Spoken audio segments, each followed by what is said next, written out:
Hey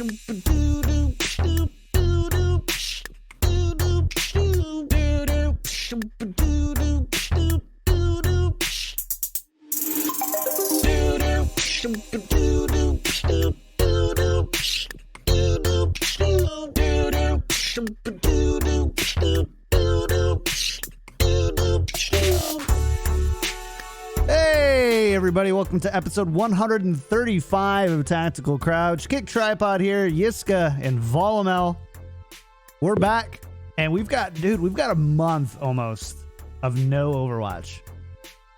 Just a month. So let's hope we get some postseason talk going with some of these GMs, with the huge, with the people that now have to start rebuilding, season in all review. that good stuff. It's gonna be crazy. Sure. Coming at you from brand new computer. So if production's a little weird and scuffed today, it's because I spent all weekend building this computer. Looks great now, but it was not the most straightforward experience. I wasn't going to build my own. I was going to just pay somebody a little bit extra, do an all-in-one, and call it. And basically, like, with all the new parts and stuff, I was just like, whatever, I'm just going to do it myself because there's like particular parts I wanted. And so we got it, and it's all together, but it was just kind of a pain. Just missing the GPU now, boys, and then we're ready to go for Shadowlands. Or, Nice. Overwatch all day. Overwatch 2. Playing all day Overwatch. Yeah, but did that, got the whole like stream rebrand and stuff done too this week. So like everything's coming together right at the same time. And then, yeah. Yiska, how you been, man? You look contemplative, contemplative. Yeah, no, just like just thinking about the weekend, where we're going. Like it, honestly, like from the conclusions, like of course I'm more like a person that gets upset at systems, but I'm happy that we've arrived at a thing where I can just chill. Fleta MVP, Fusion is in the finals. Soul being there is a little bit BS, but come on. I mean, who else was gonna be there, though? I mean, to be perfectly honest, I don't think it's like there's just this little smidge of, okay, that's also because of a patch, but we have seen the ability of this team or a specific core roster to bring it in high pressure situations. And this, to me, feels like the more overwhelming aspect of their run. And therefore it doesn't really taint my experience there. Let's also keep in mind they were actually 12-12, I think, in score. That's very respectable in a hard region. Of course, you can talk about, like, okay, let's be honest, they probably would have at least made play-ins this season. And then if the playoff meta would have happened, the same one, then they would have likely caught the same wind or updraft that they got, and would have probably landed in a similar position, probabilistically, just by how hard they crushed teams that just couldn't keep up with them. So I don't think we're talking about a situation that really feels in any way undeserved for Seoul Dynasty, and could have also very likely happened in the Overwatch that was being played under normal circumstances. So I feel good. I think we have 4 great teams. I think we'll have the little concern for me is what can happen in 4 weeks. A lot can happen, my friends. A lot. One thing that can happen is that you got to travel the globe and sit in a hotel room where we don't know what the practice environment is like, while the other teams find out something very different about the meta that could potentially crush you completely. That's a concern. Like if both Asian teams just crush the NA teams, not gonna lie, that won't feel good. I don't think it will happen, but that wouldn't feel good. But we also don't have an alternative, and I'm not going to. No. This is my caveat for the league and for everyone. I'm committing to this. I'm not going to be salty on the outcome. Whatever happens, this is the best solution they can make at this point in time. Yeah. About like bringing the parts together. I can't ask for much more. Yeah. It's tough. It is tough. And I think, Yiska, you kind of said it right. At the end of the day, there's 4 teams that I think all of us can live with winning the Overwatch League without having to kind of feel like that pit in the stomach. Like when you saw Justice kind of making a tear, and again, not that they aren't a great team, not that they even weren't one of the best. They might have been one of the best 2 teams in North America at the time of that bracket. It's just, it always sucks. And I think people kind of keep forgetting that you're talking about prize pools rewarding an entire season over 3 weeks of play. And that's like really, really crappy. It's a really crappy feeling. So I'm glad I'm glad we're over it. And ultimately I still like, is there any additional prize pooling for how far people got into the end of season brackets? Not positive. I don't think. Eric says yes. Season apparently. So, yes. 7 through 12, 250K, 10K for best bracket. Wait, no. Interesting. No, we're not talking about the predictions, chat. We're talking about how if teams got any extra bonus for their regular season placing or how far they got in the playoffs. Yeah. So does Washington, a team that with where's the Justice here? Went 4-17 in the regular season, including bonus wins. Did they get extra cash for going deep into the playoffs? DC got 250K. That still feels. That's a. What are you gonna do? That's a product of, I think, just kind of league oversight, though. And again, I think it's probably something that they had. Like, I don't know if there was a perfect solution given the circumstances. So. Yeah, I mean, you're always gonna have those chances that you take, even if you did make the emergency substitute rule for the Final Four only. Like, there's a good chance. Or I shouldn't comment on how good the chance is, but there is a chance that team that has the emergency substitutes come in, wins the Overwatch League. And then is that fair? Like, there isn't a perfect solution. This one fell a little flat. I think there's a lot of things. I think there's more to this than I think people are really giving credit for. I don't think this is a decay coming in. And again, like we've talked about this before, I'm not going to continue to kick a dead horse. I think this is like the perfect storm of perfect storms for the Justice to see this kind of success. So I don't really blame the league too much. I think this is just a systematic problem that they, for whatever reason, have a hard time fixing. But I don't know. It is what it is. I think there's like incredible 6 storylines to look forward to with the grand finals. Like we might have our first double champions in more ways than one. You could have the San Francisco Shock coming in, defending their title. You could have the core.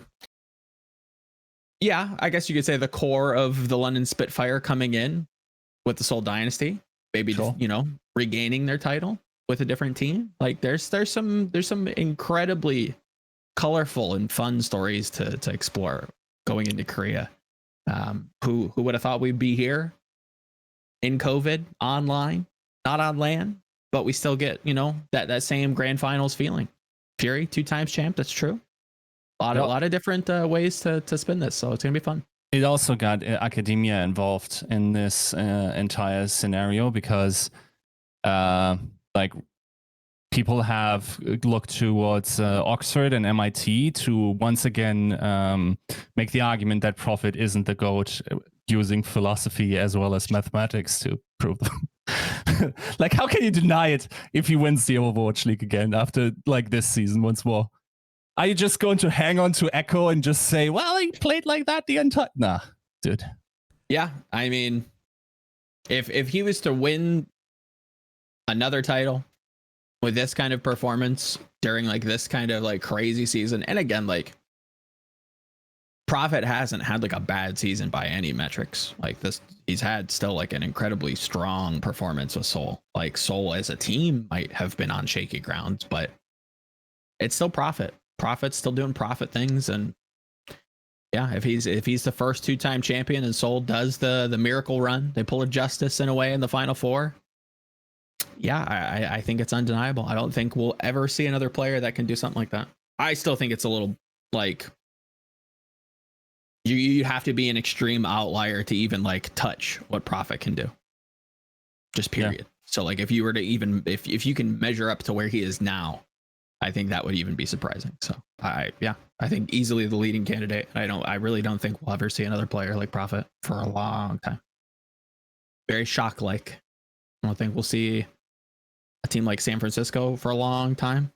That kind of coalescence of talent, coaching, good management.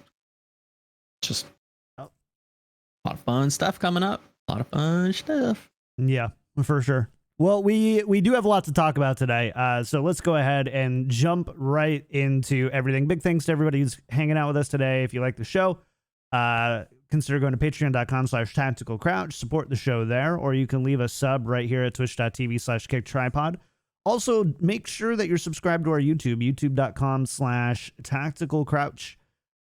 We've got videos going up there. We're going into the off season, so it kind of gets into free game as far as the type of content that's going to be coming up to the channel, and you definitely want to be subscribed there.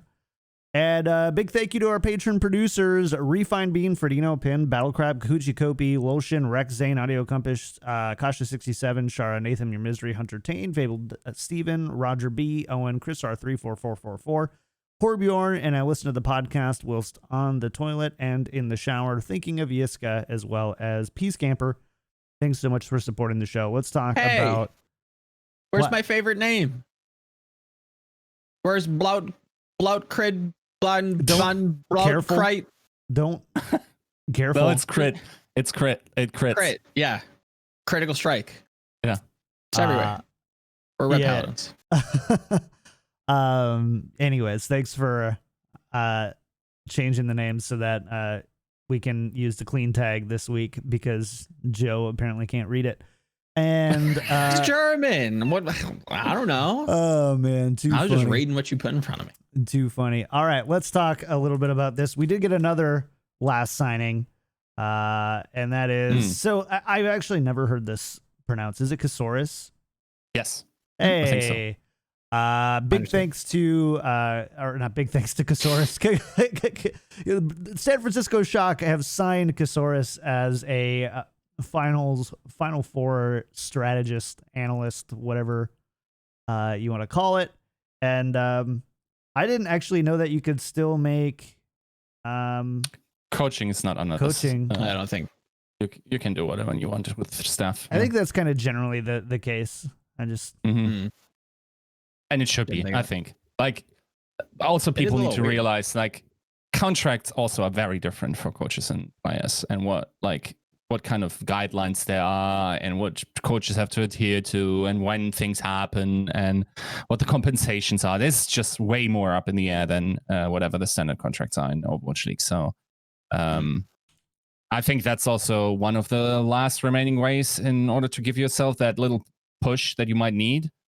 I actually like to talk about that specific pickup. I wonder how much that also has to do with his general skill set. Because, okay, he said he's going to be a strategical analyst. And my gut feeling is that they already, like, that team has not a shortage of lack of strategy. Maybe they need variety in strategical thought. But what else he brings to the table is like the physical aspect of esport. With I'm not sure if he's a licensed professional in that. He has a master's of some sort, which I forgot, which smart people will probably Google. But that, especially in context to the challenges coming up in the next 4 weeks for this team, with travel, with being in the confines of like, I can already see them in a Zoom call, just like, doing the body weight fitness or whatever, whatever it takes, right? Like it's really hard to maintain good physical and psychological health when you're kept to the same couple of square meters for 2 weeks while under a high pressure situation. So I wonder how much he will be able to help with that as well. Yeah, I mean, coming from a history as a player development coach with the Atlanta Reign, and coaching, a pretty decent European contenders team, definitely has the chops to be able to come in and help a team like the Shock, iron out some of their plays for the grand finals. I think there's plenty of time to be able to do so. I guess the big question, just in general, with NA teams going to Korea, is the practice. Like, is there going to be, like, you have plenty of time, but do you have like the means to be able to practice? Do you have the means to kind of, utilize these extra coaches? The fact that they're adding additional help for the playoffs, or the grand finals rather, makes me think that they have some sort of solution for that, or they have that kind of solved, or at least have a plan for it. So yeah, it's a good signing. It's a little surprising, if I'm going to be completely honest, not to Casores's dismay, but just a little weird seeing a kind of coach come in specifically for like the last few games of the season. And yeah, I think he's definitely a person that probably could lead a team going forward in 2021, but maybe Krusty has plans for him, wants to trial him for the grand finals, put him under pressure, see if he, succeeds. If he succeeds, cool. You might have, a good coaching staff piece for the next season. If not, then that's maybe, the thing. Yeah. There's no rest for staff in the Overwatch League, really. Yep. Because as soon as the grand finals are over, you are knee deep back into rebuilding for next season, probably with a windows opening up and you having to do your homework on these players and getting in early in order to get the best new talent and also catch the new free agents and everything, and just be on top of your game. Sure. Right? A lot happens very early, usually a lot of important stuff happens early in the transfer window. Now, like for instance, the Myeonbong pickup happened very early. We know this because it was announced very early. Had Boston moved later, I don't see any way that this player lands with the Uprising. So like we know the importance of being on the ball, and it's rough.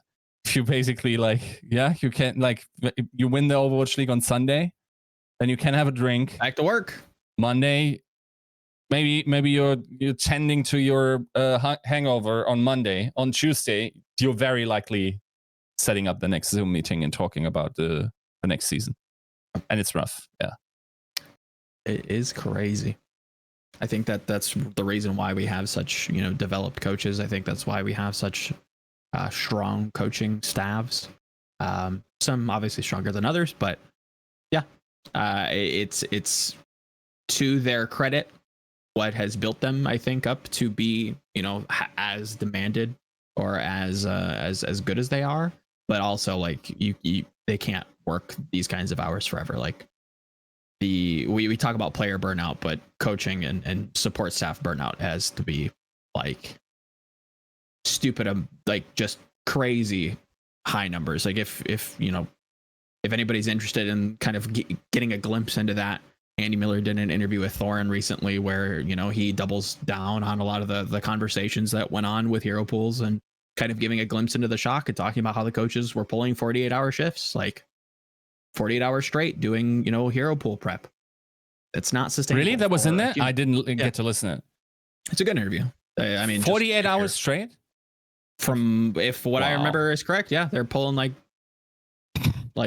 not a ton of sleep in general. Trying to prep for that. I haven't heard it. I haven't heard it, but it is if that's the case, I mean, I would imagine like you would do it in like shifts or something where it's like, oh, I'm sure there was. It's just like some people off.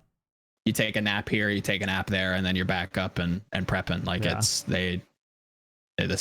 is not healthy. You can't do this. And that's just the support staff. Like the players, we know what the players have to go through. We know what the kind of grind the players have to do. The coaching, is almost as worse, if not worse. It's just different. It can't work. That was my whole gripe with hero pools coming into the season, was like, you are burning these people. Yeah. Not the players, not the coaches, like everybody here, like is just getting torched from both ends. They just didn't want to be a pro bad enough. I guess, yeah. Gotta call up those darn line cooks. Yeah. Trim the fat. Yeah. Let's trim the fat here. Let's get only the strong survive, milady. Just because the people who are just really passionate about Overwatch. Just because we're on the subject of that interview, didn't he also talk about how the Shock is only like 6th, 7th, or 8th in terms of roster spending now?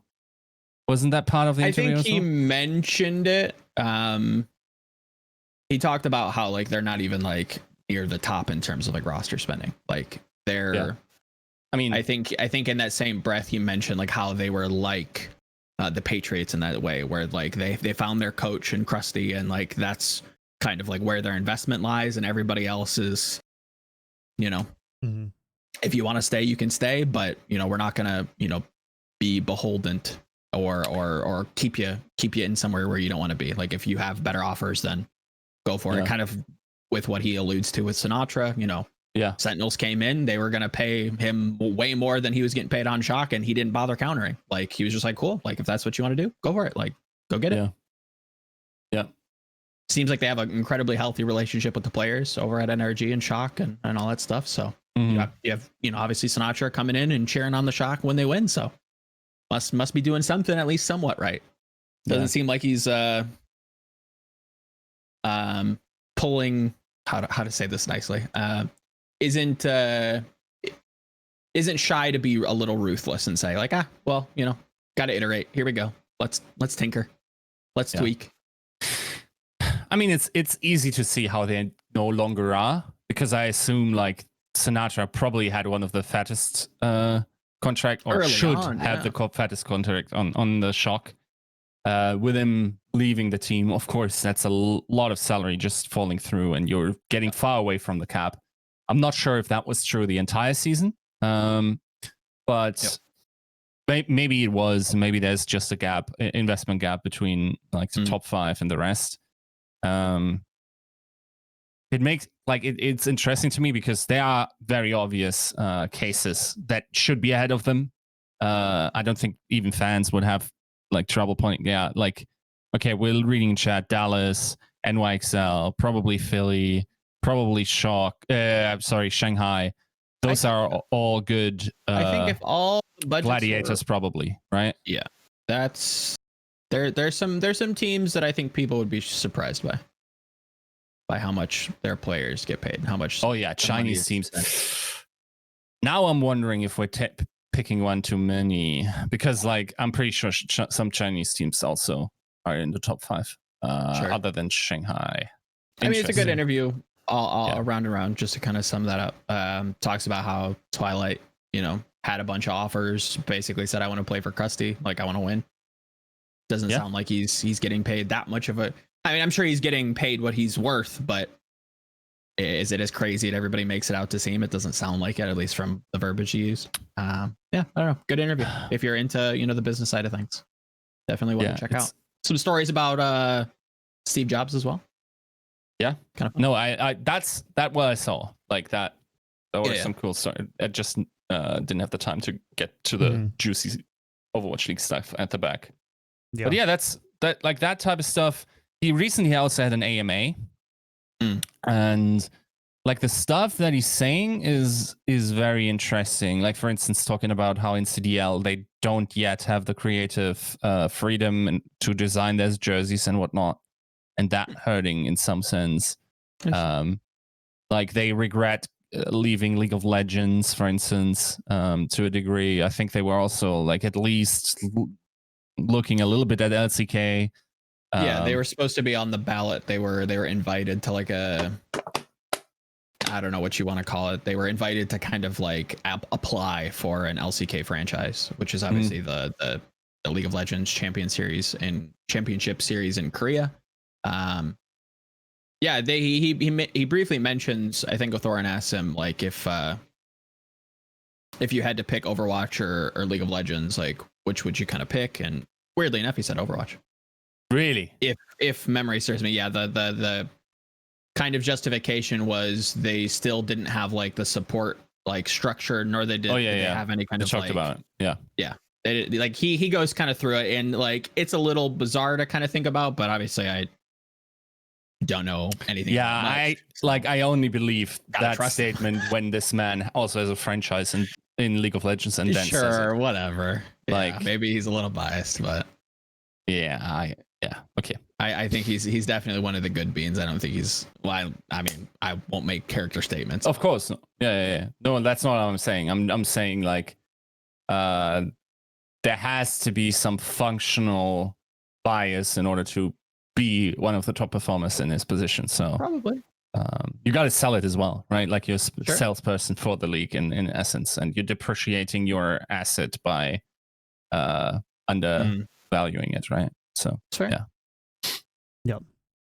But yeah. So that's the stuff with the things. Let's talk about these matches because there was a lot of them, and there's a lot of really good results. I think a lot to really break down. So why don't we go ahead? Let's start in NA again. Why not?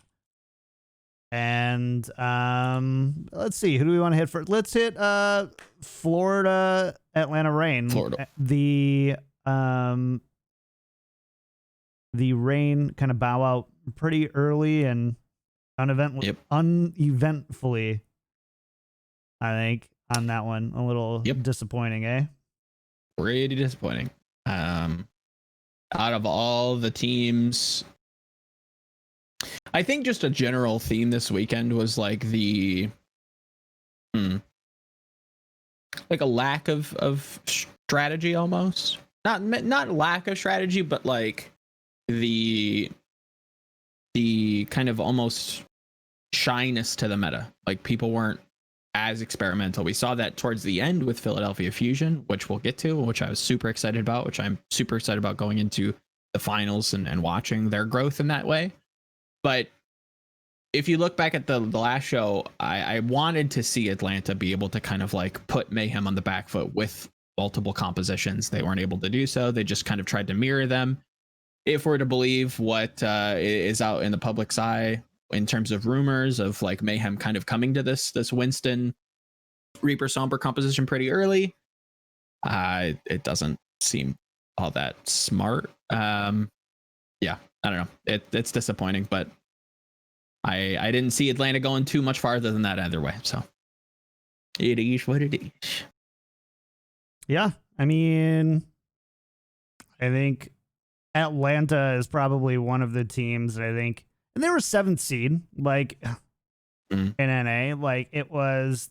I think they probably, if you asked us in the beginning of the season, especially with the split, like I think we would have expected them to be a top 5 team for sure, right? So going into the season, and knowing that the divisions were going to split, so that there's only going to be like 13 teams or whatever. Mm-hmm. I think if we knew that going into this season, I think there'd be a lot of power rankings that would probably have Atlanta near the top 5 for sure. Yeah, I mean, a lot of people had Atlanta in the top 5. I think even going in, just regardless, like top 3. I think a lot of people weren't as high on Philly, if memory serves. Yep. Shanghai definitely wasn't that high for a lot of people. NYXL I think was a little higher. It's interesting. I have to take a look at that. I've been trolling Yiska, I think, with our preseason power rankings for the weekend, and he's been loving that. I'm sure he's loving that. Loves it. Absolutely. Loves over the moon. Yeah, really love basically like being evaluated on predictions that might as well predict the and to be strength fair, of CDL franchises.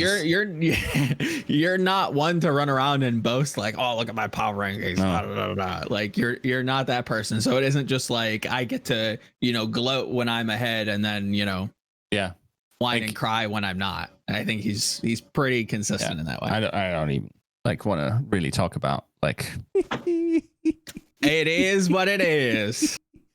Makes me. It's a button. It's a button. Oh for yeah, you, it is most certainly a button. Every once in a while, yeah. you just gotta press it. Just gotta press Sure. it. Yeah. So Atlanta Mayhem. The other one, I think, another kind of really one that I think What I was people- hoping was yeah. going to be better.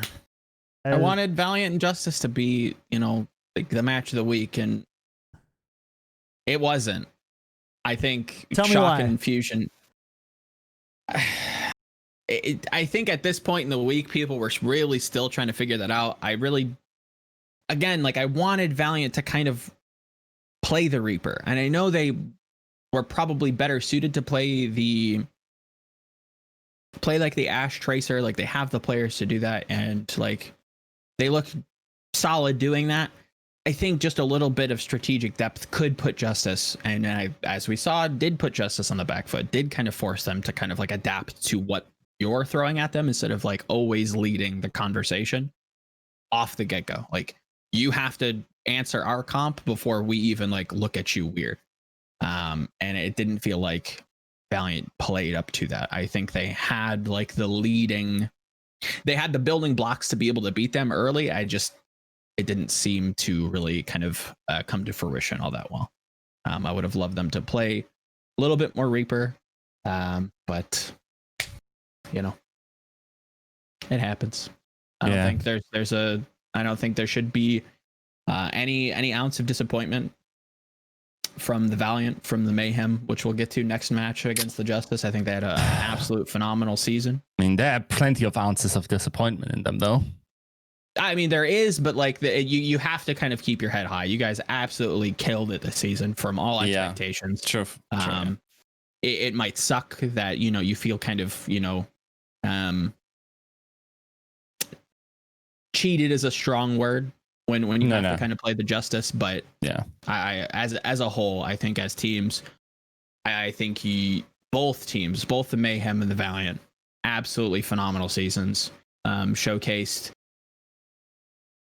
good roster building, good coaching, phenomenal player scouting. Yeah, I think just two very bright futures in terms of franchises. Valiant obviously has been for a long time, but Mayhem really coming into the season and kind of shaking up the narrative there. So there really shouldn't be any kind of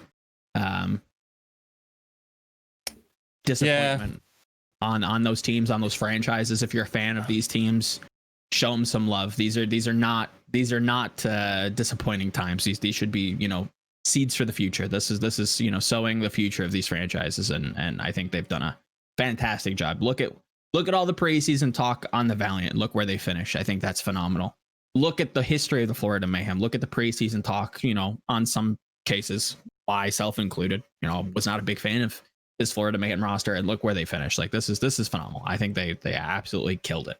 Yeah, and I see this argument brought up sometimes. It's like, well, even if the Mayhem and the Valiant made it into the next round, and then they like made it also into the position that Justice finished in, they would have likely also lost to Philly.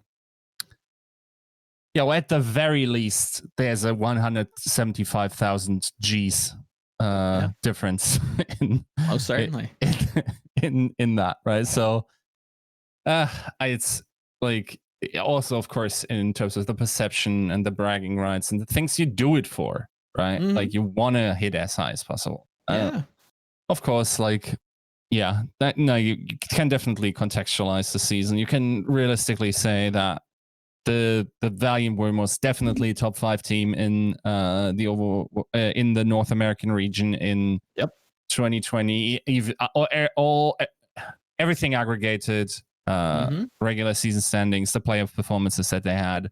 That same is true for the Florida Mayhem, who definitely also were, which probably also puts them in, like top. They would have likely directly qualified for playoffs as well. Oh yeah, both of them. So based on the expectations, like that's something to celebrate. Yes, now, of course, certainly. You're not judging your performance in playoffs by the start of the season, contrasted against it. You're doing it against who you beat last week.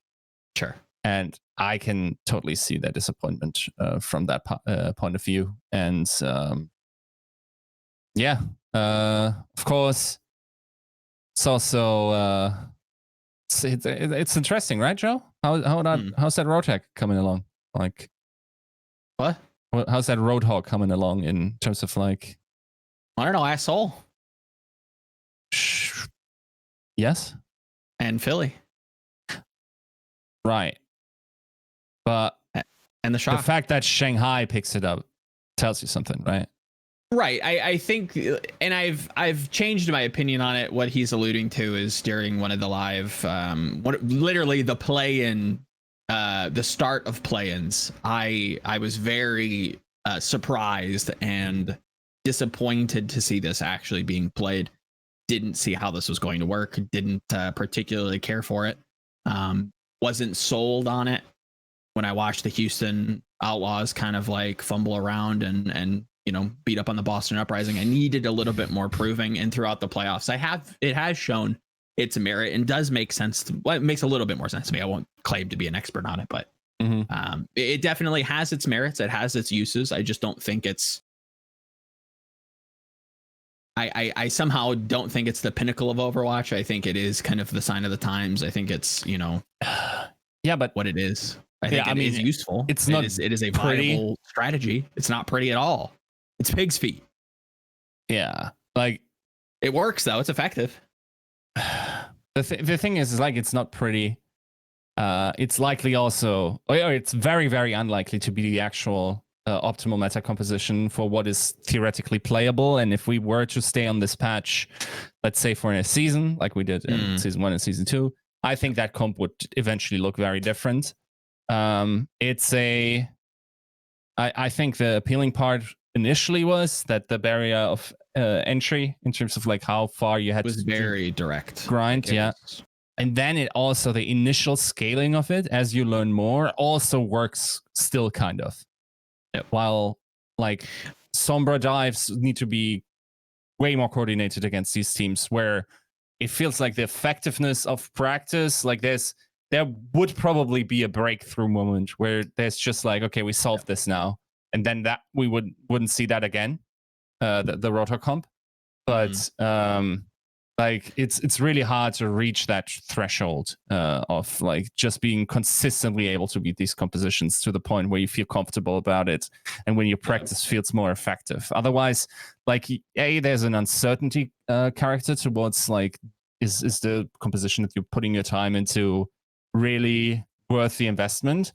And then also if I see, okay, I actually can pick this up pretty quickly and I have the better players on all of these heroes likely, then I'll just play catch up in a week and actually do catch up. Yep, so 100%. Like again, I think it is effective. I think it is a viable strategy.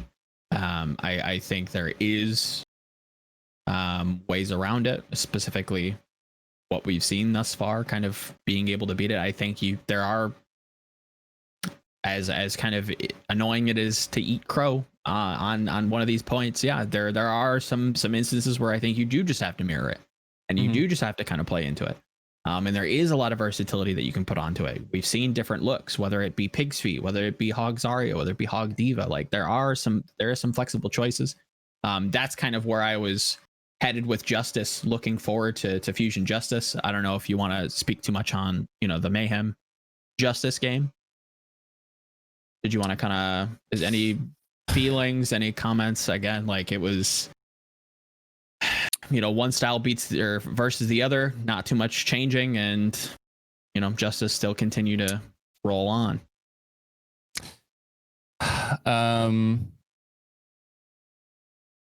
Yeah, I don't want to like. I'm not sure if the game itself was that interesting.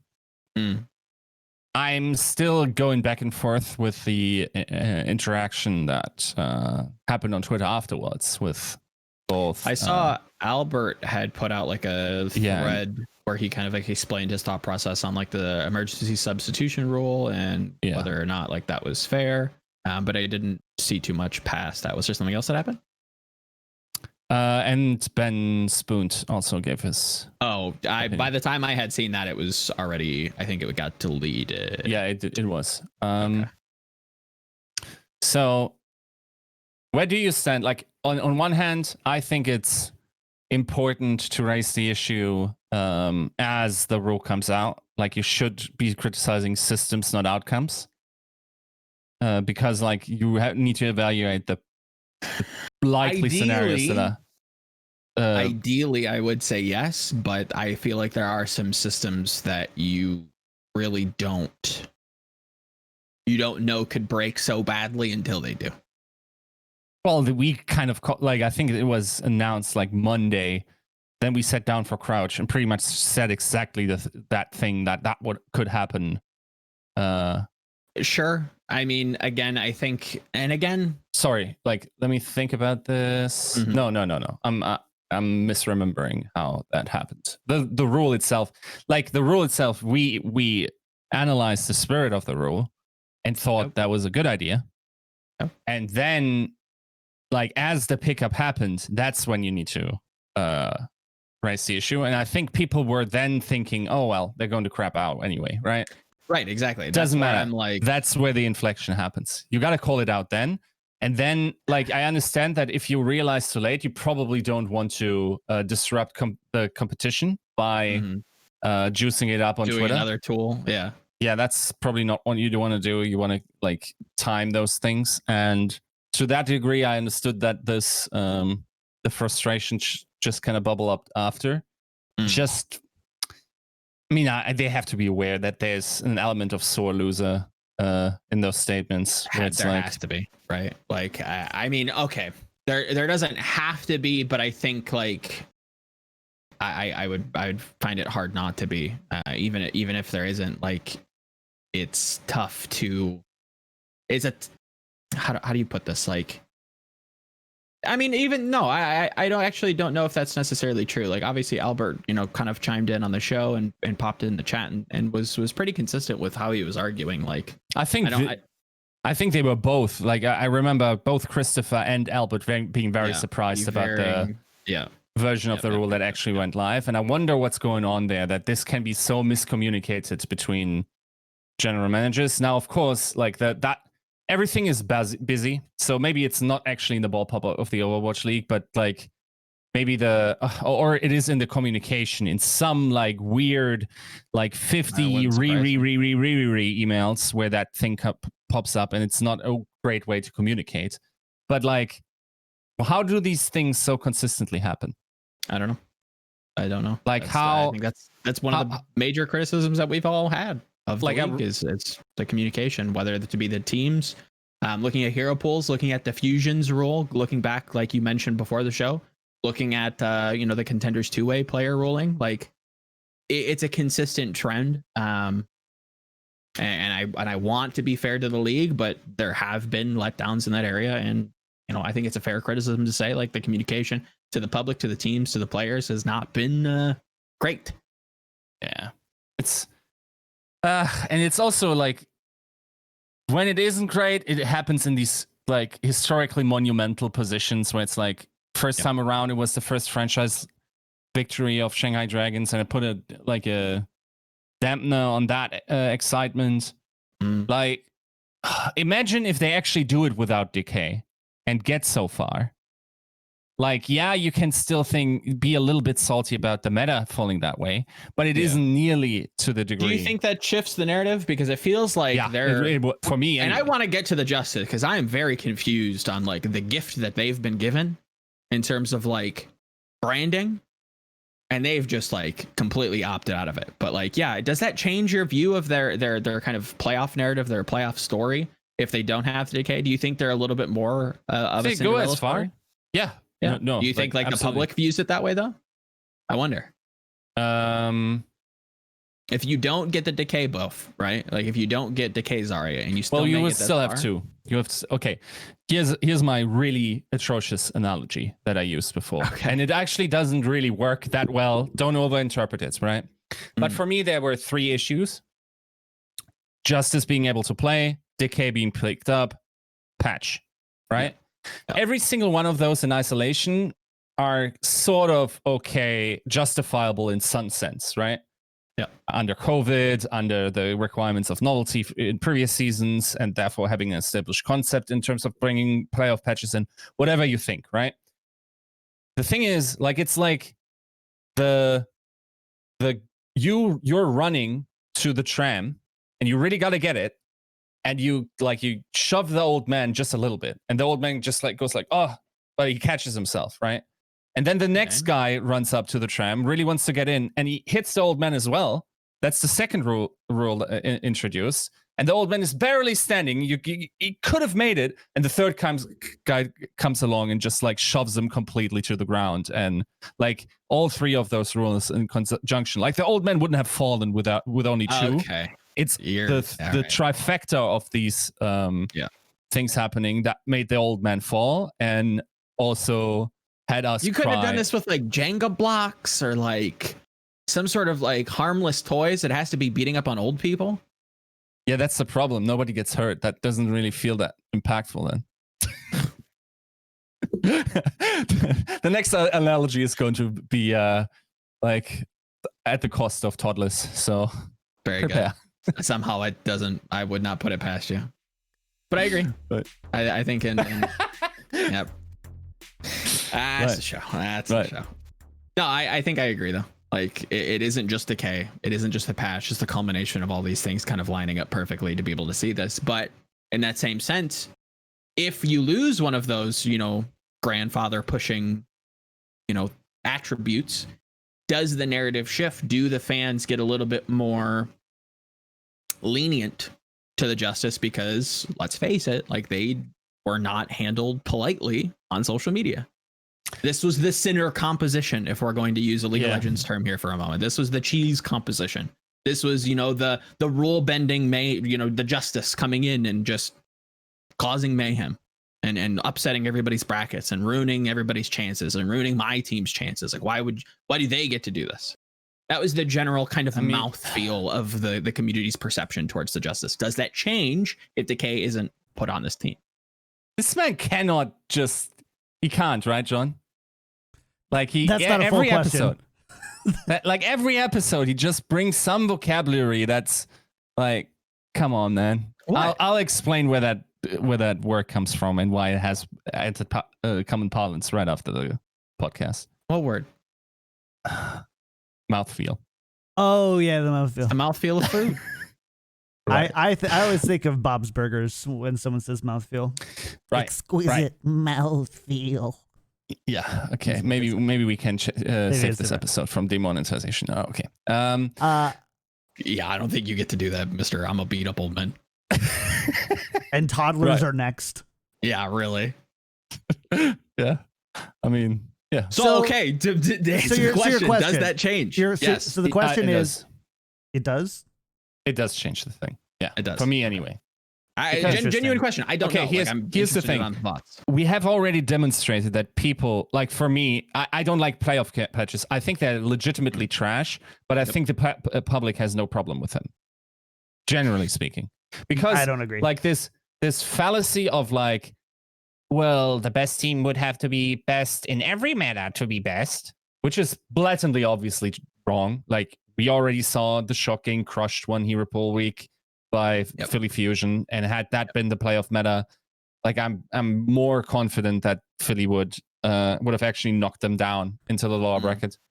Then the second aspect of like I think you can legitimately make the argument. So for instance, I looked at the strength of schedule of both the Boston Uprising and the and the Washington Justice. Now, by virtue of how these strength of schedule were rated, and Eric did them basically like, what's the win percentage of your opponent? If you're an atrocious team, of course, you're facing less teams with atrocious win rates. Therefore, the strength of schedule would go up because you're not playing yourself in the league. You kind of are, but the league isn't counting it, of course. Sure. Right? But they actually had some of the hardest strength of schedule this season, seemingly like by feel, probably also if you were to account for their own weakness in that statistic, right?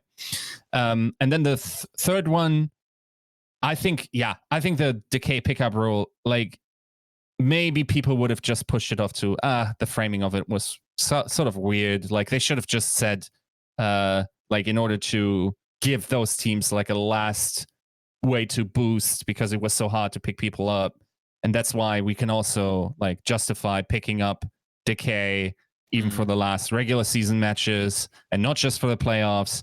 And then every team would have likely also taken the chance for a last update, and we would have all updated, and all of it could have been fine. It was just like a misframing of the issue that led to the to an unfortunate situation. Now we're here, right? So, like in isolation, these things are okay. If you take the Decay equation out, I think we can accept patches, and I think we can accept that the Washington Justice are in. And if they then make it far, I would have cried 100%. I can tell you that I would have cried crocodile tears on this podcast. But I think in general, like it would have been more accepted or generally accepted. I think, and that's the thing, I think it mitigates a lot of it because it's something that we've been complaining about now for, in some cases, 3 seasons, right? This is the 3rd time now that we're done doing it. We're not like the playoff patch discussion and argument and stop doing this is a 3-year-old conversation now. All teams qualifying probably win. I think that it would probably just shift the focus of complaint away from Washington Justice and Decay to either everybody qualifying in the first place or talking about the playoff patch or talking about the hero pool, whatever you want to kind of like the meta game. You know, everything kind of gets put back on the table. But instead, we had one singular new thing that hadn't really been done before, and one specific outlier in how that was activated with Washington Justice signing Decay. And so I think that kind of escalates a lot of the conversation and feelings about it. But I don't think by any means that that's like 80% of what was wrong with this with this whole year's playoffs. It was just the new thing that was wrong with this year's playoffs. I definitely want to put a pin in like not the playoff patch discussion because I think like I can already feel like the tangents brewing, but like looking at like other games and looking at how frequently they change and how like drastically they change their game, but at what times. Like our game changes a lot, but it changes in its own way. Like it just keeps changing in front of itself instead of like laterally. Along with like its general movement, if that makes any sense. I know like I'm getting real.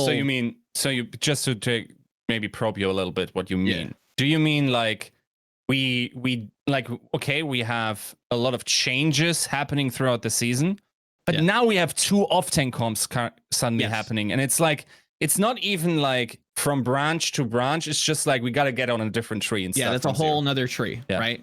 Like it doesn't seem like most games do that, like not in season, but like they have a better idea of like big structural changes versus just like little, buff this, buff that, like minor things, which I don't think would be too big of a problem when coming to playoffs. Like if we were to see like maybe a hero like increase in power a little bit, maybe a hero increase in power here or there, like if we were able to like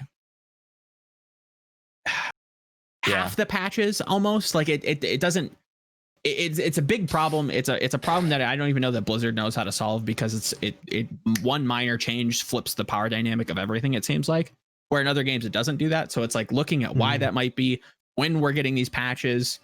Was thinking just briefly, just thinking about like how League of Legends is like redoing their item system. It's like, wow, this is crazy. Like imagine like whole new items coming to this game. Like that seems like such an Overwatch thing to do. And then looking at it being like, yeah, I guess we kind of do that sometimes too, but we do it like while we're trying to compete. And it's just like, that's the problem. Now that's exactly the problem.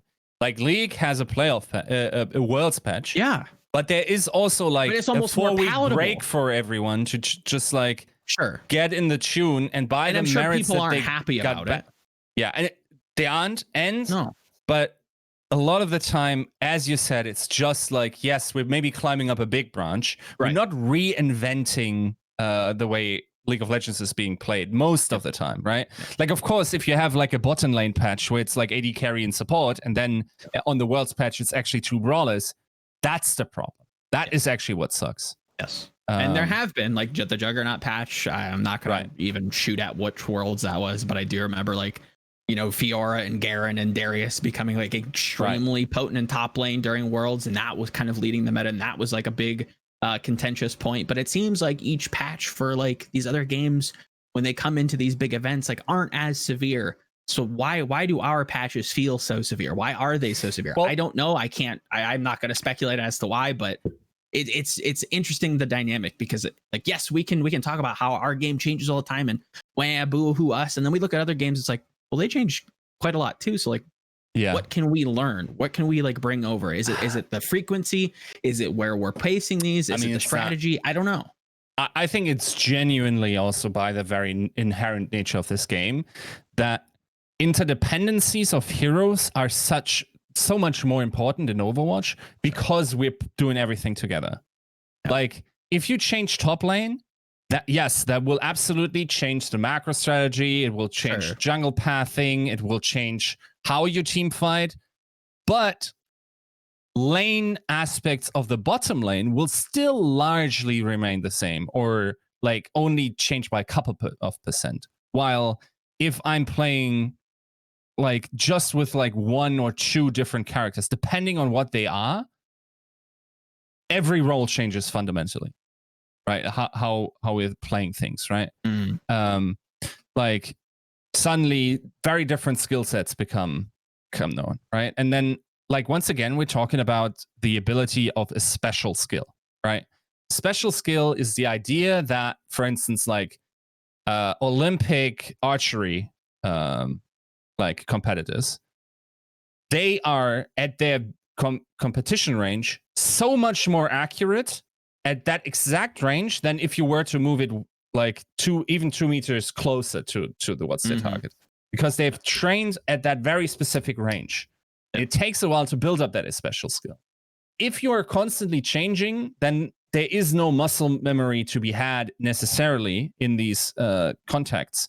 Like, the muscle memory of Widow is constantly being changed, like basically like moving the timing of it, and we're doing these changes to a special skill that doesn't let like skill meaningfully transition throughout all metas, other than the ability to understand things quickly and filter for that, right? Yeah.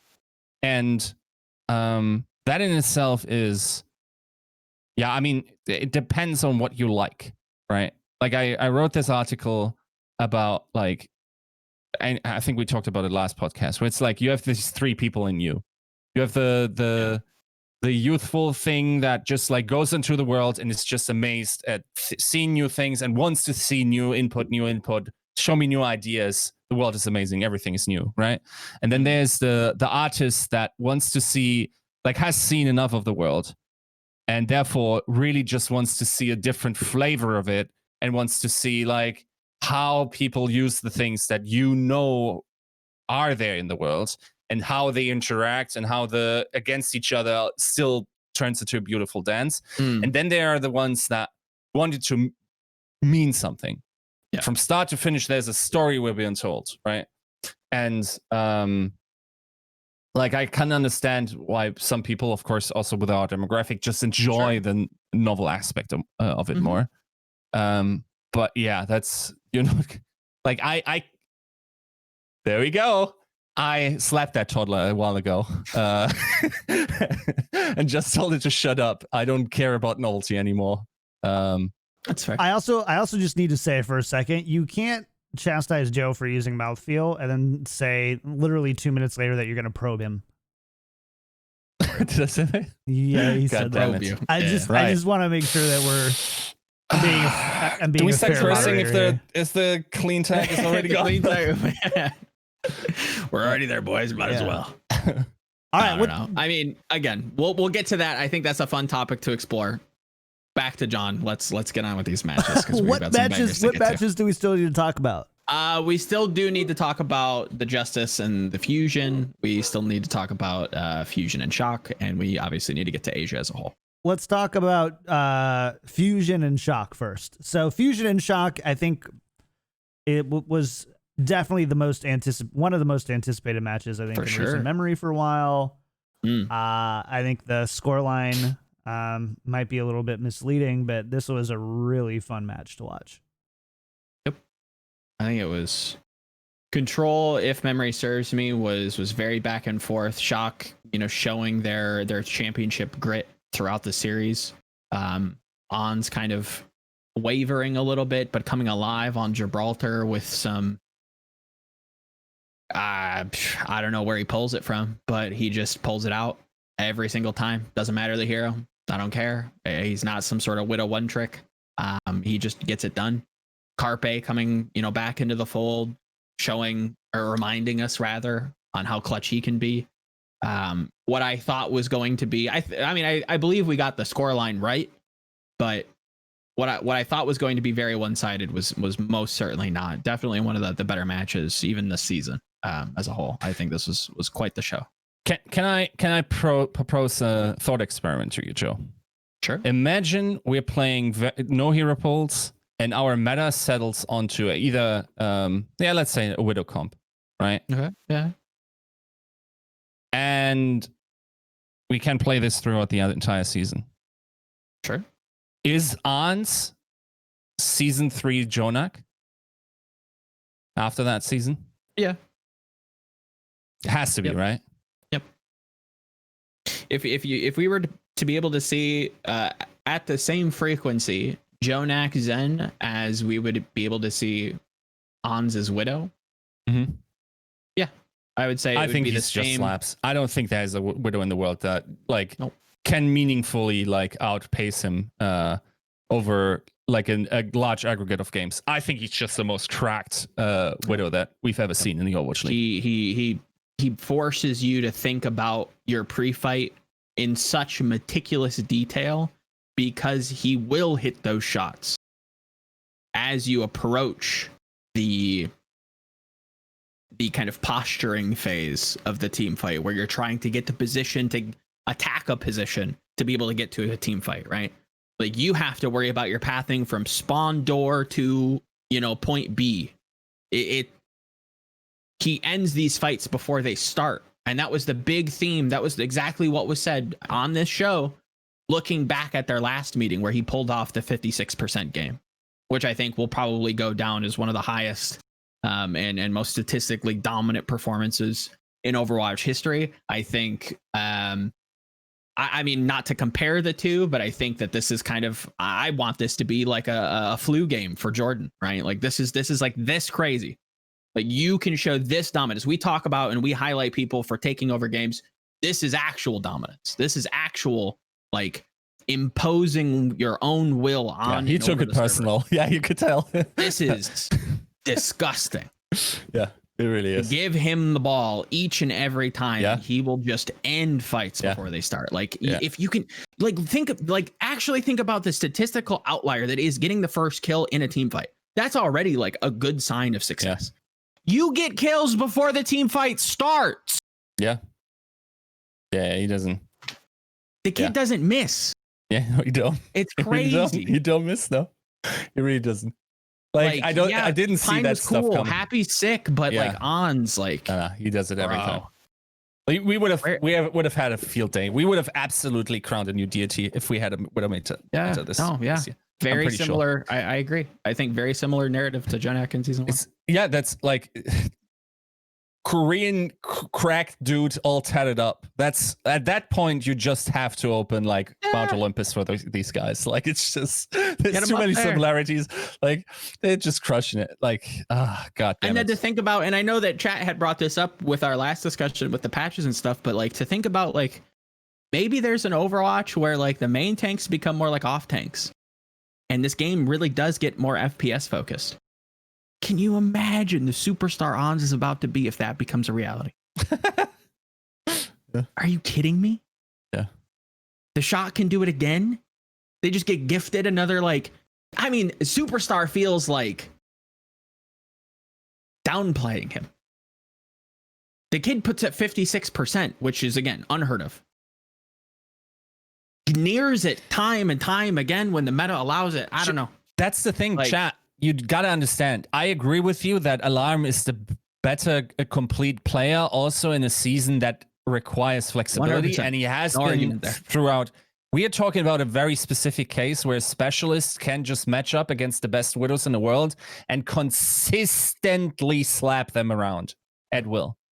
Yep. That's the difference. That's also the Jonak way. That's the metrics by which we crown Jonak, right? Yep. So it's a different game and a different setup. I totally like what Alarm did this season is absolutely that's inarguable. Crazy. You can't deny that. And he also should be winning Rookie of the Year ahead of Ance, simply because Ance also didn't play as much. I agree. And again, like two points there. With the comparison to Jonak, we also have to remember that was Jonak's rookie season. Like in Overwatch history. Yeah. He was supposed to play in Apex Season 4 with LW Blue. Didn't. They forfeit their spot. They go to New York. They better prepare for the Overwatch League. That was his rookie debut on like a main stage. I think he did participate in some like third-party tournaments with some other teams like earlier on, like 2017, 2018, if memory serves me. But not somebody that was in the public eye very much, especially on like a major stage. Very similar to Ons in that same light where like, yes, he did compete in contenders, did look good, came in as like a pocket specialist. Sure. A hit scan specialist. I didn't see that, dude. I didn't see that. This player was not in contenders. This form of player, this style of player. Yeah.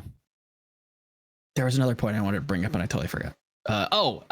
Looking at like the undeniability of like Alarm and somebody like Fleta, where it's just like you can't take that away from them. You can't take away the flexibility that Fleta has shown across his entire career. You can't take away the flexibility and the dominance that is Alarm across this entire season. Yeah, that's another dimension. Season. Like, you can't take away from that, but Ons almost is at that level. And I think probably is just in a different way. Yeah. We didn't get to see the dominance that he could put on if the meta allowed it. There's plenty of other, weird things that he had to kind of attribute or kind of avoid these barriers to dodge and weave around with hero pools and all the different metas that came with it. But if he was allowed to perform like Jonak did in season 1, he would be talked about in the same light. Yeah. Like it's just like the filter we have applied. This season, we needed a lot of flexibility. Therefore, people like Fleta and like Alarm shine very bright. If we have a solid meta where it's just hit scan and Ance can play every game, then but if you also value like amount of contribution, so how much playtime they had, then it's Ance probably.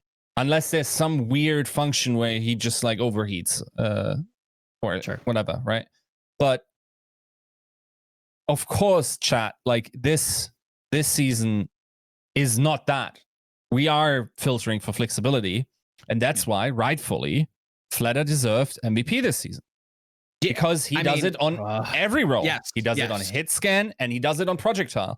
And that isn't true for Ance. So that isn't true for a lot of people. True, yeah. No, very few people actually. Colorless. Again, like an attribute that you do not assign to just anybody. Very few people, I think, you could actually assign as somebody that can just be plug and play into any meta and still be at least above average. I think Fleta is one of those people. I think Prophet, Libero, these kinds of players that have this inherent ability to just be these like little Swiss Army knives and just apply their skill to the game. They're good Overwatch players. Alarm took my vote for a similar reason. Is good at Overwatch, is good at his role as support. He can play whatever you need him to. He'll get good at it. Much in the same way that somebody like a Libero, like a Fleta. Like, kid's been doing it forever. And it's, I mean, we'll get to him and the Dragons and the beautiful award that he was given. But yeah, I mean, I guess the question that I was kind of like fighting myself in terms of like butting in was, has this game ever stopped being about flexibility? I would argue that it hasn't. I've been on since I'd have to look. Like, what do you mean by flexibility? this game has always, and at least in my summation, has always been a test of how flexible you can be. Like it doesn't matter if you have the pocket specialist is good. The flexible player, the truly flexible player is great. That's the players you need to keep. You need to be able to kind of build around. Those are the players that you want, because the game is so flippant, and one patch can change this, and now you have a Roadhog, and now you have no main tanks, and now you have one support, and now we have role lock. It's just like, if this is going to be the game that we're playing, it's not about how good you are at one or two things. You need to be wide. You don't need to be tall. You need to have your eggs in a ton of different baskets. You need to be able to be the Fleta, the Libero, the Alarm. And I feel like the game, at least in my eyes, has always been that. I think it's interesting. I mean, I don't disagree. And even if I did, I wouldn't be smart enough to actually have a functional disagreement with it. I do think that there are scenarios, though, in which case the specialists make the really well-rounded players better. Sure. And, you need a certain person with a certain depth at a certain hero in order to let people like Prophet or whoever, Sure. be able to kind of stay flexible and be able to, become that ever molding puzzle piece, right? But like, I think I largely agree. And I also think that flexibility also, I think, kind of zooms out a little bit to the flexibility of the team roster as a whole, right? Like, sure, 100%. You've definitely had teams built to only operate in a certain way in the past, and it has hurt them in the long run as soon as the way that they were built is no longer conducive with how the game is currently being played. Yep. I just looked it up. It's kind of interesting. Like, I remember having that argument way back in 2017 of versatility versus specialization, right? Yep. And I found a tweet of mine saying, first round of versatility versus specialization goes to versatility right now. The concept of projectile DPS is becoming increasingly blurred. Just playing one main tank or one support doesn't work at the moment. Playing Tracer only for an entire map is rare. And then another tweet in 2018, round 2 is also in favor of versatility, much more strategical diversity, and higher amount of different hero picks across the board. Keep in mind in which season I'm saying this. This is season 1, right? Like, granted, didn't you get a week 1 of sassy season reply 1. to that tweet? Was it from like Captain Planet or something like that? Where it was like, tweeted on the only weekend where like everybody played exclusively Tracer or something dumb like that, or not dumb, but like something funny like that.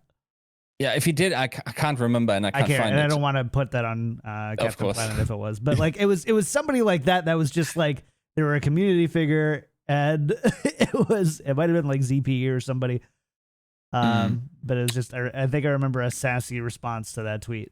At one point. I just lost like 50 IQ from then till now. I'm reading these things and I'm like, damn. No, I wouldn't be able to write this now. Like, read this.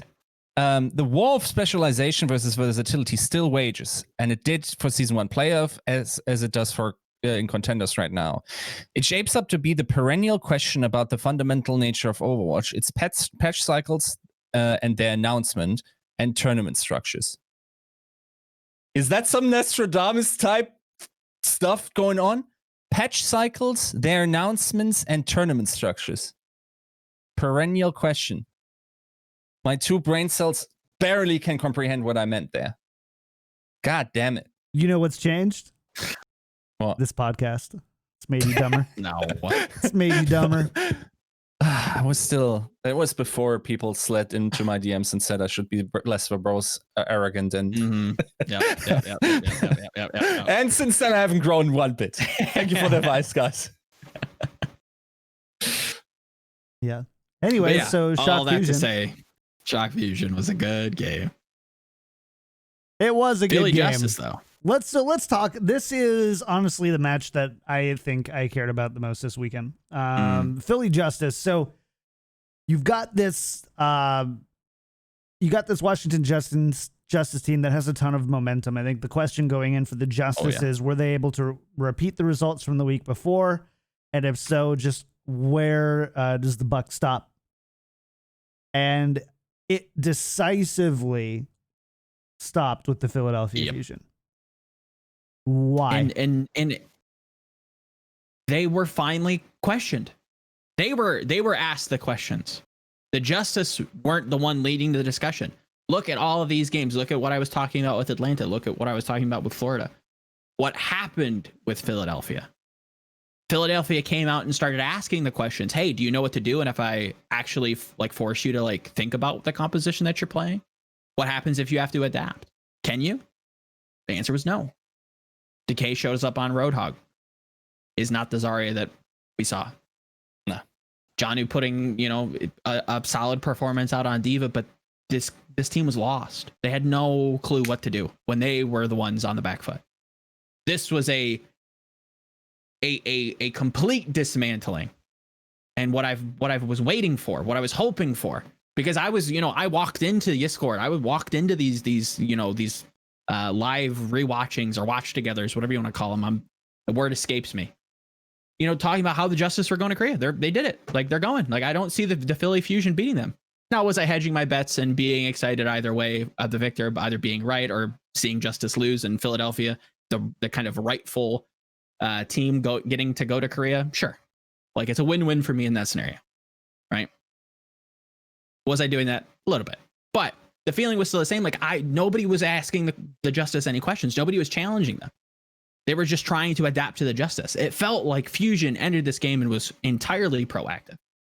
And that's, and we'll get to this at the end of the show, makes me super interested for their performance coming into grand finals. This is the team that feels the most versatile in both kind of schools of thought, whether it be the Winston compositions where they look extremely well thought out, well versed, very coordinated.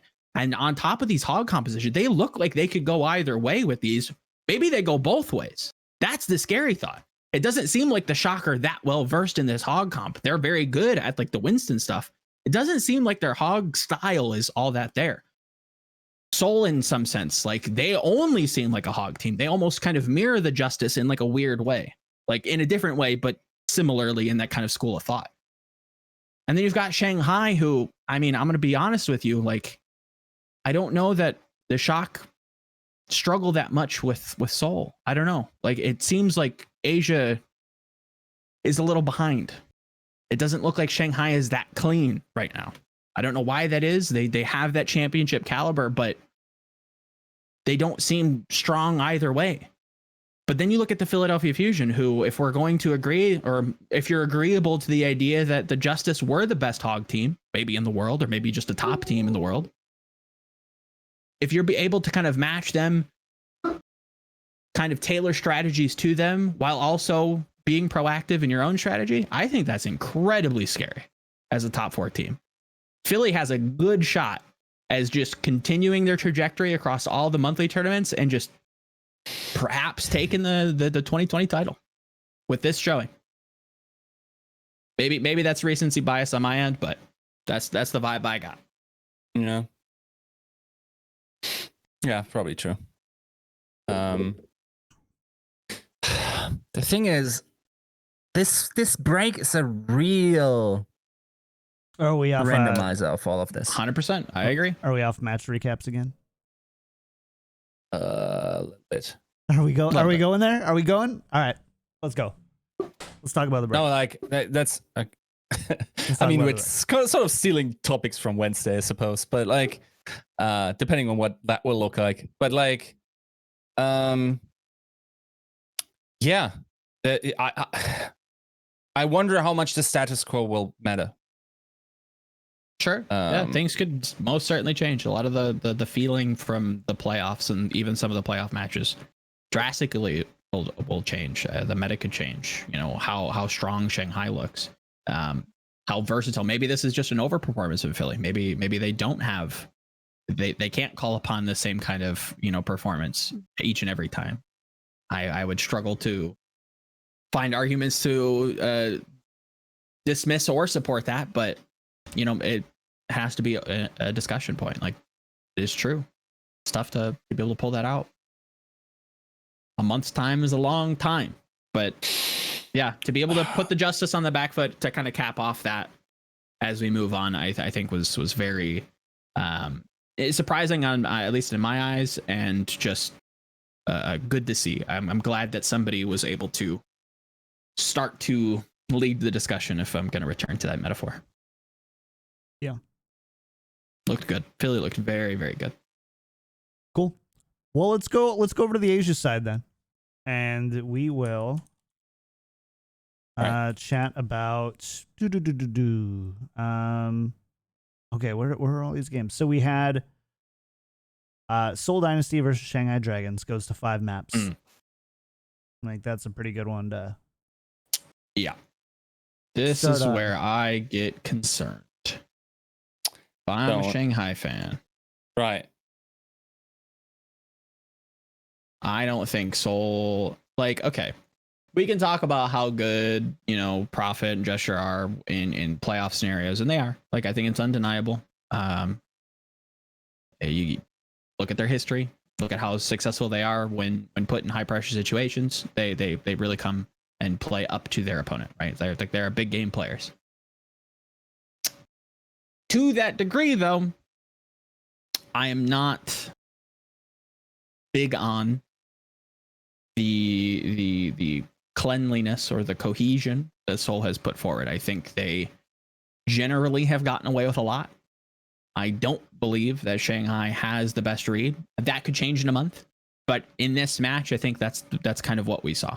It did not feel like Shanghai was leading the tempo of the game, and it really felt like Gesture was able to take a fist and just elbow deep into these maps and just punch a hole, consistently leading fights, consistently forcing their tempo.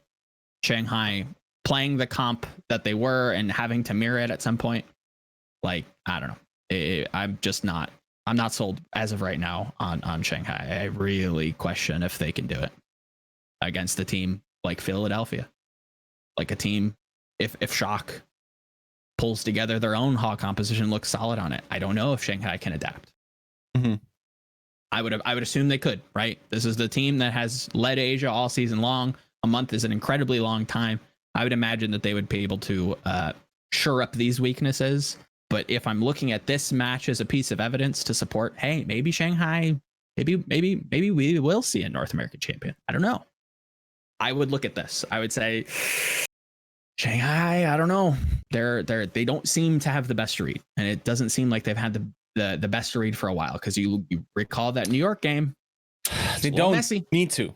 They don't need to, Joe. What will happen is we're going to sit in that soup that is the South Korean scrim bubble over the next couple of months, where contenders teams will pick up a few things from one team, will then transport that knowledge by osmosis, and I'd be very interested if more than a map type specialized strategy would remain as individualized strategies. I don't think we will in 4 weeks still have meta compositions that are so fundamentally different. I think by the virtue of how practice will go, and how small the pool of practice teams is, that knowledge will travel, and we're going to see mostly similar Overwatch with the Great Bamboozle type one-off plays. Sure. Maybe for 1 or 2 maps. I don't know. Per team. I think. Now also, we're no longer making stuff up on the fly. I think in terms of we are now we have done versatility the entire season, and now we're getting into specialization again for the home stretch. See, I don't know. I think this is very I get the same kind of feeling. I get the echoes from last season where there was 2 schools of thought. You did need to be very versatile, and there was one team that was not versatile in the finals, and that was the Vancouver Titans. You had the Shock being able to play the Bastion compositions, being able to play the double shield with the Doomfist and the May. That was the boon that kind of was the only reason, obviously, but positioned them to be able to win. I think that is very, at least in my eyes, mirrored itself with these playoffs, with the Final Four. You have the Hog composition that has been proven, that has been tested, that is a viable composition that you should be able to know how to play, at least know how to beat, that kind of thing. And then you have the Winston Reaper, the Winston, Tracer. Like this is a question of versatility in my eyes, and it still is. I don't like. You have to be able to play it all, and I honestly do believe there are certain teams that, like, if we're doing the bar chart thing again, there are teams that do not hit that bar in terms of like how to play this. Yes, a month's time, maybe they can get to that acceptable point, and maybe they can play it all. But I don't think it's up to the same degree as other teams. How these styles clash, that's something we're gonna have to wait and see. But yeah, I don't. Maybe it's a semantics thing. Maybe we're just kind of arguing in circles in that point. But Shanghai has the potential to. Seoul has the potential to in a lower degree, but I don't know. I did not particularly, or rather, this match was not a vote of confidence for Shanghai. I think they squeaking by a team like Seoul, who aren't a bad team by any stretch of the imagination, squeaking by a team like that has me a little concerned. Has me a little concerned for the Final Four. Can I just flank in with a complete tangent that's sort of like a PSA? Go for it. Jeff Kaplan just had a developer update about the Tracer comic, and in it, his face can be seen. And we're getting Santa for Christmas. Jesus Christ, has he grown his beard out? Oh. And he looks like Greymane. Wow. Thank you for that. Yeah. That means surely if he's Santa, then he has to bring some gifts, right? Is that how it works? What does that mean, Yiska? Are you telling me that there's going to be a Final Four patch? I'm still slapping toddlers. Don't ask me about any other analogies. Jesus. God, I hope that's not the case. I hope Santa doesn't have any gifts for us until December. Stay the gifts, Santa, Jeff. We're going to have that talk this Stay year. the gifts, Jeff. You keep them. We're going to talk on this about this podcast about that. I can't hear you. No, don't tell me. Wow, breathe really loud into the 2 beats. Right, that's the mood right now. That's mentally where I am right now. Well, okay, so to calm wherever that might take you, we can talk about, and obviously, leaving Shanghai, we can talk about Fleta and the MVP vote. Something that is very calming, very centering, very manages my emotions well. Fleta MVP. How we feeling, chat? We like that? We like that, chat? I like it. Yeah. I like it a lot. We were talking, obviously, once the award was announced, looking at, what skin he might get. Obviously, people had their opinions. I particularly don't really care for an Echo skin, but I think it's the best hero to kind of position him on. Obviously, a light ode rather to Yiska and the deadlifting analogy. I'd love to see like maybe a Farah skin where he's like, it's like a I might start crying lifter. if that happens, dude. That'd be cool. I might start crying. That would be so cool. Deserved. Yeah. Would it get you to play Overwatch? I don't think that should be it because I don't think that what else do you like? Yeah, maybe there's something in the Korean scene that's more dear to his heart, and he gets to, of course, like have a large amount of dedication or like creative input, and I'm sure he will find something that vibes with him. So, but like, yeah, that would be dope. Yep. I think it's well deserved. I think it's crazy to see, the kid that couldn't win a game for his life. No matter how hard this kid tried, couldn't get his team across the line. Now is the regular season MVP of the Overwatch League. Like, what a career, what a story. Dude, this entire season is just like so full of just like young people chasing it and getting it. Yep. Like in a time of total hardship and like adversity and conflict, there's just like these dudes that just like by playing video games just implicitly show you that it's possible. Mm-hmm. And like I'm sitting here in my early to mid 30s, just thinking this kid is 19 years old, and he basically should have a shrine on in my living room, right? Like it's amazing. Yeah. Yep. What a cool story. Well deserved. What a fantastic story. Yeah. I think a fantastic vote. Not my vote, but I will gladly take that. Absolute fantastic. That Fleta is our 2020 regular season MVP. Yeah. And this or how do we call that? Not the strength, but like the magnitude by which he did, like the amount of people that voted for him is crazy. To have It was decisive. twice as much as the second guy was it by really the decisive? It was really decisive, yeah, according to John Spector on Twitter. Huh. Like, that wasn't the season to be decisive. And I feel to a degree that the decisiveness of it is maybe a little bit overemphasized. Nevertheless, I picked Fleta for my MVP, and I firmly believe that he was the MVP of the season, simply because there were no DPS players to that degree that contributed as much, never looked off on a single hero for more than maybe a match. Like, did it on the wide range. He played 21 hours out of the 23 hours that the Shanghai Dragons played this year. That's unprecedented in terms of that level of play. Like, keep in mind, he is possibly on the best team in the world and is doing that. And is winning titles while doing that. And he plays everything while doing that. And DM is behind him. Yes, and he's still that's playing ahead of him, right? Mm-hmm. And then Ding is behind him, and he's still on these heroes. Like, he's displacing some of the best specialists in the world on his like third or fourth pick. He's crazy. Yep. And while like everyone else also, like, for instance, 5 minutes before I started writing that piece and got done with research, I like had all my notes and then like give a little points and reevaluate it and like Krong, like alarm, like Void, and it's just like 5 minutes beforehand I was sure I was going to write about Void that day.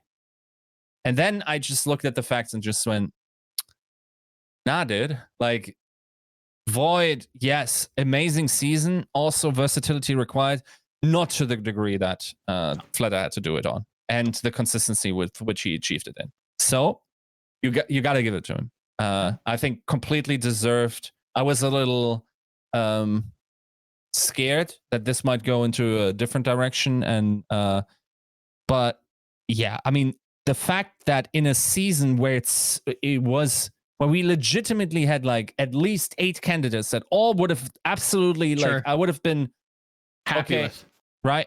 Where everyone just has this 5% more or 10% more in mind about how Fleta performed, like that then aggregates to like that landslide of a victory is crazy, and just speaks to the volume. Of course, there's also a little bit of the narrative payoff of it all, right? Mm-hmm. Where it's like, it's also probably that he plays DPS and is therefore louder. But like, at the end of the day, you got to do it on these heroes, and he definitely deserved it, as Void would have deserved it, as Krong would have deserved it, as Alarm would have deserved it, and all the others, right? Yep. I think it's been I think it's been a fantastic season, all things considered. To your point though, like, people, you can kind of spin this however you want with Fleta. I think there are some holes to poke. I not unhappy with this decision at all. I'm very excited to see him. I think he's a great candidate. I think he deserves to be given this award. But to your point, looking at the simple fact that there are a world-class DPS line behind him, being Ding DM, who easily could go to any team in the Overwatch League and probably improve 90% of them, and he plays above them every match. That should say enough to somebody who may look at this and scoff or question or raise an eyebrow. He's not just performing well on heroes. He's performing better than world-class players on heroes that they are known for. What do you do? How do you beat that? Yeah. that's 500,000 votes right there, apparently. It's beautiful. Like, he comes into the league in season 1, and you think he might just be the best player in the world based on the performance that they had at that cup, Seoul Cup. Was it? Yeah, I'm not sure what it was called. Yeah. Yep. And he is for the first month, to be fair. Like, he just crushes, and then like his team just once again, like, captain of the Red Lantern, as you coined him, just like sails away, still like chopping away, still putting up great numbers, but like it doesn't matter. Sticks around for a second season, not too much changes. Once again, a disappointment. It's just like, get off his back, dude. And then finally in season 3, some like a team forms around him. Yeah. And it's like, it's so beautiful. Like, everything comes together. He has an exciting mix of rookies, like super talented rookies, and like known players with similarly great redemption arcs, such as Fearless around him. Sure. And fantastic show. Like that entire Shanghai roster has such a mythological feel to it. Like, if they win the season, I swear to God, we can absolutely craft something out of it that comes close to Rise, just based on the storylines that we've seen there. Yep. It's that level of just like outstanding performance that we are witnessing. 100%. No doubt in my mind. Yep. I think there's a lot of potential with the awards. I think this just showcases, once again, that the awards, there's a lot of weight to them that can mean a lot to people. A lot of weight should be put on these, and I'm sure we'll get to the rest of the awards. But Fleta, much deserved, fantastic career achievement, and excited to see him clap some cheeks, hopefully in the playoffs or the grand finals rather. So there is one more thing I want to talk about before we put a bow on this episode, and that is the NYXL do fall 1 win short of going to the top 4. They 3-0 Guangzhou before getting swept by Seoul. Close one. They almost made me believe after seeing after they 3-0'd Guangzhou. Big old L on my head. My gosh. Yeah, we ended last show talking about, it could be anybody. Like, we don't know. Like, it very clearly, apparently, it was Seoul. Like, just I remember like before the playoffs started, where like we had to talk about which team could be the dark horse in Asia, and it for me it had to be Seoul.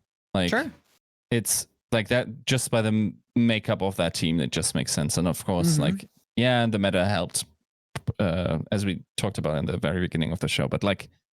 Yeah, there's just something about the property of the characters on that team that just come together for these. And it wasn't, to be fair, it wasn't necessarily seen in season 2.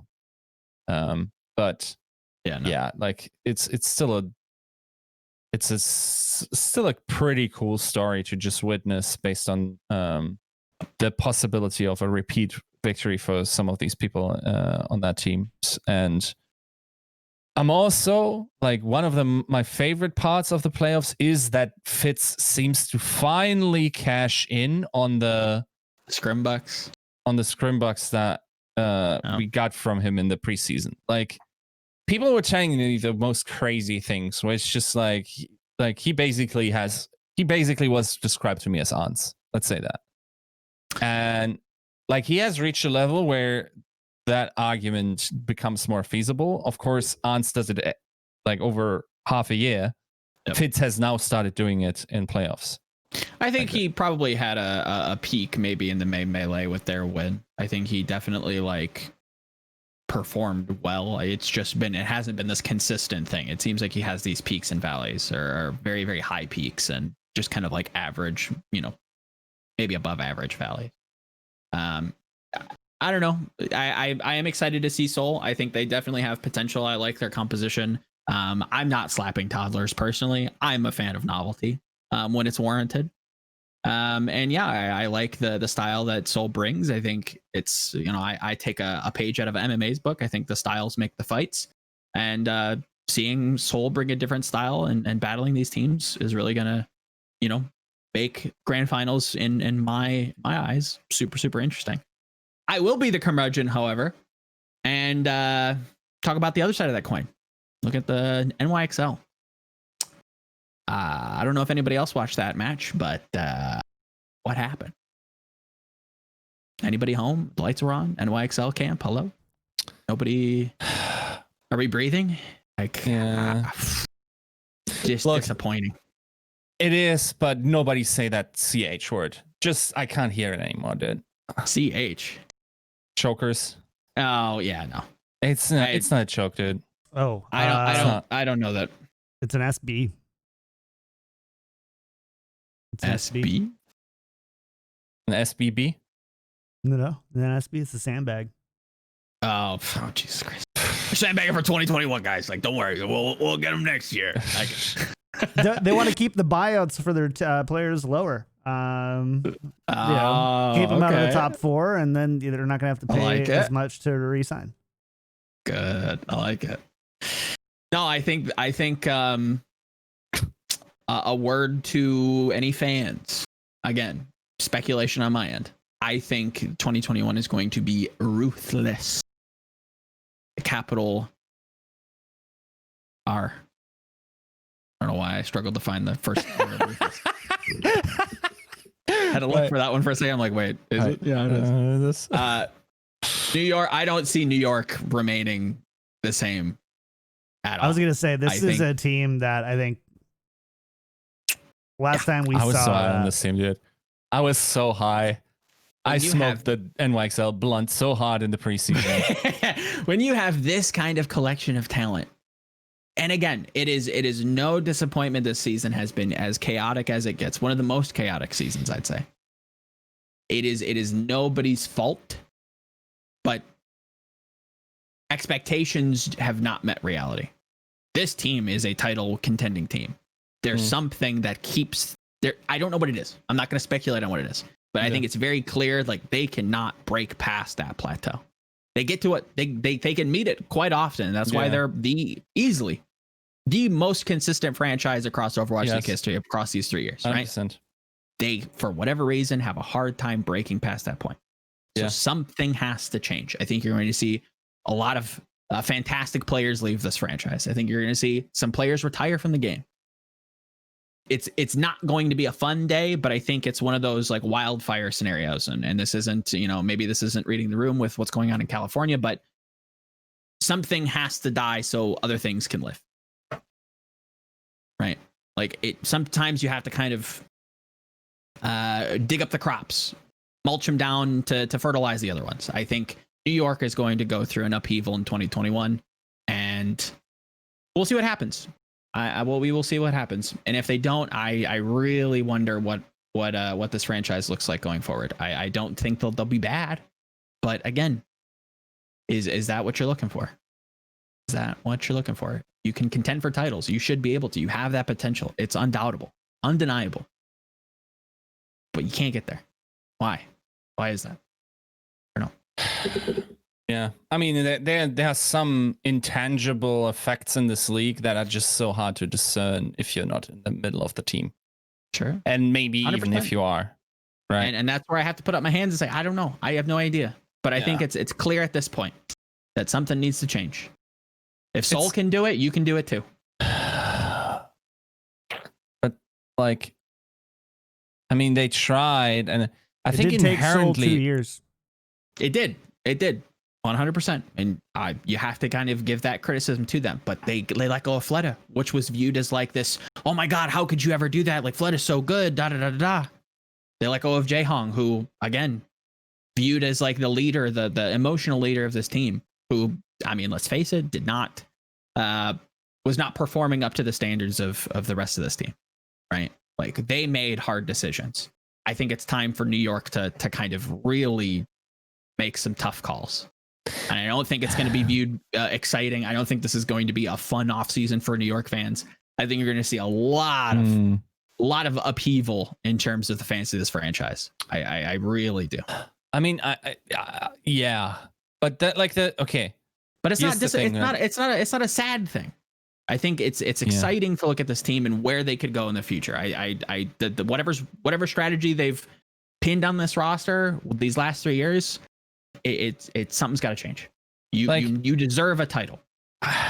It's true, but like at some point we got to step away a little bit and like bring out the good old like probabilistic determinism, where it's like, am I sure that if we have the truth machine and we look at the preseason, that the NYXL doesn't have the highest probable win rate of most scenarios?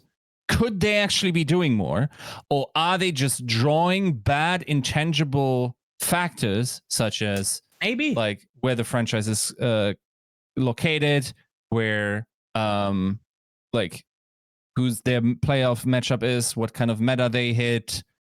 3 seasons in a row, though.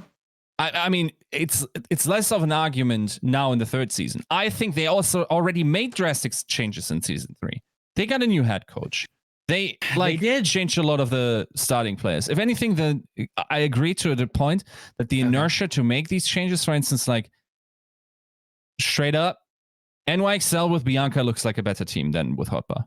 Why was that not implemented earlier? I don't for know. Instance, to me anyway. Like that's my outward, just like perception of how that team plays. It's a very different team if you play with 100%. Hotbar and Bianca. Right. I mean, it's a very different team looking at this coach versus last coach. Like the comparison across the seasons on my end isn't necessarily like fair, but it's fair when you look at like the pattern of like you should be worth so much more. You are a title contending team, and last year you did kind of show that. 3rd place, I think people often forget like this team does not choke, guys. I'm sorry. You don't get 3rd place in the Overwatch League in one of the most competitive seasons in 2019. Hello. Yeah. I don't know. With this kind of talent, recruiting Hoxall, having Nene, Sabiolbi still showing at least he has something left in the tank. Libero, you have a embarrassment of riches to the degree of the San Francisco Shock. And what happened? What happened? Look, often, like when I think about these things, I come to this conclusion where either like you just outspent the Shock, or you wake up to the reality that there's exactly one Krusty in the world. There's not two. I agree. There is nobody that can transform teams to that degree, and I don't think there is a head coach that you could get that would necessarily transform a team like Krusty is able to. Probably not. Like Probably I'm very confident that whatever, like maybe it's not the person Krusty, maybe it's the system Krusty. Sure. Whoever is around him. But I'm rather confident that if you took that unknown entity of whatever produces excellence at the Shock and moved it over to the NYXL, they would be doing shock stuff. They'd be making all kinds of mogul moves. Like this is a team that has the pieces. For whatever reason. And again, it's not NYXL's fault. It's not Who Are You's fault. It's no player's fault on this team. There's something either at the top or just inherently like moldy at the bottom of the fridge that just needs to get cleaned out. I don't know what it is. It's not this kind of nefarious, like no attitude problem. That's not the feeling I get from this. There is just something that has been tried and it is proven not to succeed at the highest level. I'll also just tell you straight up, like there have been football players, for instance, and maybe those names mean something to you, but like there have been amazing football players in the last 10 years, and the only fault in their play, or the only thing why they never got to win the Ballon d'Or is that they were born in the same era of Cristiano Ronaldo and Lionel Messi. That's their only fault that you could legitimately, like, that is the most dominant duo like of football ever. Yep. And being compared to them is not fair to a degree. No. And I feel like we're getting to that direction slowly but surely with whatever Krusty is doing. Sure. I think that is a fair criticism. That is definitely something you could levy across like a lot of teams that have championship winning rosters but somehow can't get it done. When you're compared to somebody as great as Krusty looks like he's going to become, and already has been. I think he's only going up from here, especially when we get to 2021. Yeah, he might just be the John Jones versus the Gustafson, the Ronaldo versus. Help me, I don't know. I can't name you another like halfway good. Sure. Cristiano and Messi. Yeah. Sure. Whatever. Yeah. Yeah. Like it might just be the exception. Simple as that. Yeah. Clean out your fridge, NYXL. You can do so much more. That's what Joe said. They Clean deserve out a title. The fridge. They do. You guys deserve a title. They do. Well, at least get second. We're gonna call it. We're gonna cap it at this one. Thanks everyone for hanging out. Of course, we're gonna be back on Wednesday. I don't know what we're gonna talk about. There's a lot to talk about.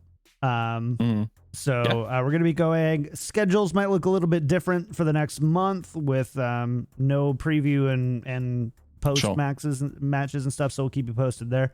We also owe you some game nights, so we will have more info about that on Wednesday. We need to chat about it. But big thanks to everybody who hung out today, and a big thank you to our Patreon producers: Refined Bean, Ferdino Pin, Battle Crab, Kuchikopi, Lotion, Rex Zane, Audio Compass, Kasha67, Shara, Nathan, Your Misery Hunter, Tane, Fabled Steven, Roger B, Owen, Chris R34444, Horbjorn. I listened to the podcast whilst on the toilet and in the shower thinking of Yiska, and Peace Camper.